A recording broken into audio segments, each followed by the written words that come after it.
আমি আপনাদের সাথে শেয়ার করব টক ঝাল মিষ্টি কাঁচা আমের আমসত্ত্ব, যেটা কিন্তু এক কথায় অসাধারণ। এই কাঁচা আমের আমসত্ত্ব বানানো ভীষণই সহজ আর খেতে কিন্তু অসাধারণ। তাই আশা করব ভিডিওটা শেষ পর্যন্ত দেখবেন। কিভাবে এই কাঁচা আমের আমসত্ত্ব বানাবেন সেটাই আজ আমি আপনাদের সাথে শেয়ার করব। হেসেল লাভার চ্যানেলে আপনাদের সবাইকে স্বাগত। নিজেদের গাছ থেকে আম পেড়ে কোনো কিছু বানানোর মজাটাই কিন্তু আলাদা। এই কাঁচা আমের আমসত্ত্ব যেহেতু একটু ঝালঝাল ব্যাপার আছে, তাই আমি এখানে অল্পই বানাবো, কারণ আমাদের বাড়িতে আমি ছাড়া ঝালটা অ্যাকচুয়ালি কেউই পছন্দ করে না। তাই জন্য আমি এখানে কম বানাচ্ছি। তবে আপনারা যদি বেশি বানাতে চান সেক্ষেত্রে কিন্তু আমের পরিমাণটা অবশ্যই নিজেদের পরিমাণ মতো বাড়িয়ে নিতে পারেন। আম দুটোকে ভালোভাবে ধুয়ে নিয়ে খোসাটা ছাড়িয়ে নিলাম। এবার আমটাকে ছাড়াতে গিয়ে দেখলাম এর মধ্যে অলরেডি আটি তৈরি হয়ে গিয়েছে, তাই শ্বাসগুলো আটি থেকে ভালোভাবে ছাড়িয়ে নেব আর ছোট ছোট টুকরো করে কেটে নেব।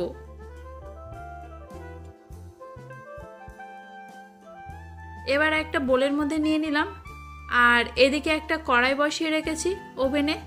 কড়াইয়ের মধ্যে টুকরো করে কেটে রাখা আমগুলো দিয়ে দিলাম আর দিয়ে দিচ্ছি 1 কাপ পানি। গ্যাসের আঁচ মিডিয়াম রেখে জাল করবেন মোটামুটি 5 মিনিট, একদম বেশি সময় লাগবে না। ঢাকা দিয়ে রাখবেন, দেখবেন 5 মিনিটের মধ্যে আমগুলো সিদ্ধ হয়ে গিয়েছে। একটু চেক করে নেবেন, ভালোভাবে সিদ্ধ হলে কড়াইটা নামিয়ে নিন।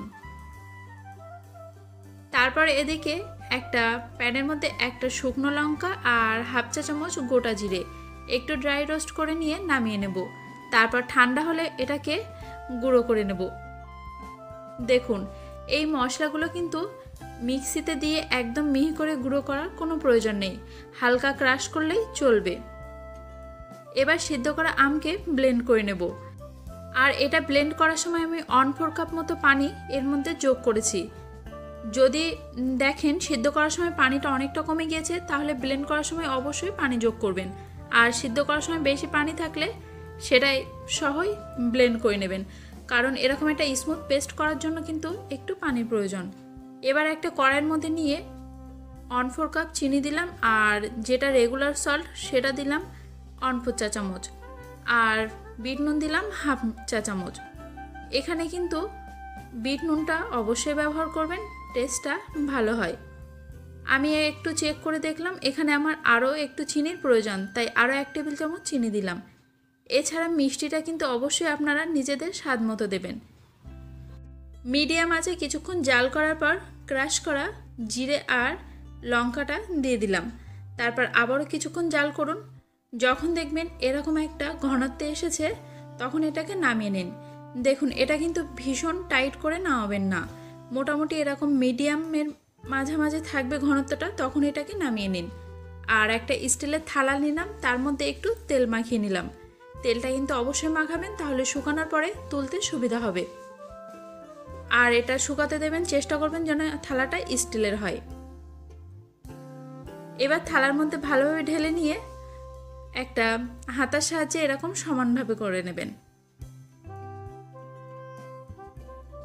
এটাকে আমি রোদে শুকিয়ে নিয়েছিলাম 2 দিন। আপনারা চাইলে কিন্তু গ্যাসের আঁচে দিয়েও শুকিয়ে নিতে পারেন, তবে রোদে শুকালে কিন্তু শুকানোটা ভালো হয়। ব্যাস 2 দিন পর তৈরি হয়ে গেল আমার আমসত্ত্ব। ছাড়িয়ে নিলাম আর আমি এখানে রোল করে কেটে নিচ্ছি, আপনারা চাইলে পিস পিস করে রেখে দিতে পারেন। যাই হোক, আজ আমার তৈরি হয়ে গেল টক ঝাল মিষ্টি কাঁচা আমের আমসত্ত্ব। আর এটা কিন্তু খেতে খুবই সুন্দর। আগে আমরা পাকা আমের আমসত্ত্ব বানিয়েছি, তবে কাঁচা আমের আমসত্ত্বটা একবার অবশ্যই ট্রাই করবেন। কেমন লাগলো আজকে ভিডিওটা অবশ্যই কমেন্টে জানাবেন। ভালো লাগলে চ্যানেলটিকে সাবস্ক্রাইব করবেন আর ফলো করবেন। দেখা হবে পরবর্তী নতুন কোনো ভিডিও নিয়ে।